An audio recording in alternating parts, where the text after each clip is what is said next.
this video, I'll be demonstrating how to thicken a drink to a level 3, moderately thick consistency for someone with dysphagia. To do this, I am going to need a tin of thickener. Each thickener provides a set of instructions including measurements according to each level.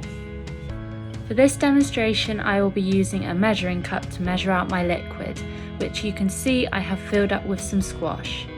Alternatively, you can use a measuring jug. I will also be using a dry cup, a fork, a teaspoon, and finally my tin of thickener. I am going to make a level 3 moderately thick drink using Nutilus Clear. To make the drink to level 3 moderately thick, I will need to use 3 scoops of powder to 200 ml of squash. If you're using another brand of thickener, the quantities of powder and liquid may be different, so make sure that you follow the quantities stated on the label.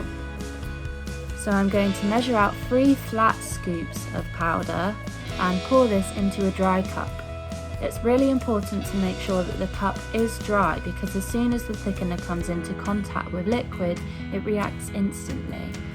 It's also important to put the lid back on the thickener straight after use, as the powder can absorb moisture from the air and become lumpy. I've chilled this squash in the fridge in advance and would advise that when thickening other cold drinks that you do the same, as this will improve the taste as opposed to room temperature squash. I am now going to pour the 200 ml of squash into the cup containing the thickener and stir instantly, and I'm going to stir quickly to avoid any lumps forming. I'm making sure to stir around the edges to combine all the powder with the liquid, and I am using a fork rather than a spoon because I find it easier to get into the edges of the cup, but if you find it easier to use a spoon, that's fine also. Once I've made sure that everything is mixed in, I will set this aside for about 2 minutes to allow the thickener to work. If you're thickening a drink that has milk in it, this will take longer, possibly up to 10 minutes. So I'm going to set this aside and come back in 2 minutes. Now that I have left the drink to thicken for 2 minutes, it's time to make sure that the drink is of the correct consistency. I'm just going to give it another quick stir to make sure it's all mixed in. The liquid should now appear smooth with no lumps. It should easily pour from a spoon when tilted and shouldn't stick to the spoon. If the drink is lumpy, don't attempt to add more liquid or more thickener, as this won't work. Simply start again.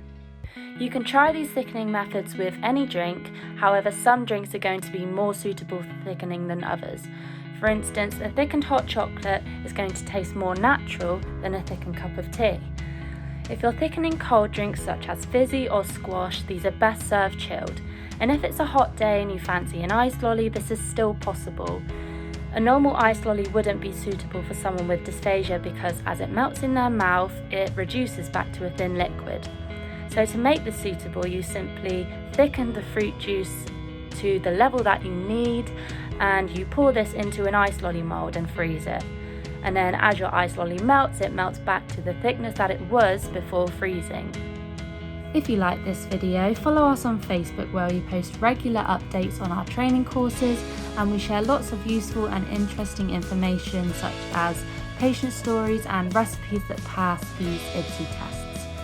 You can also follow us on Twitter and Instagram, or you can send us an email at dhc.dysphagiatraining@nhs.net.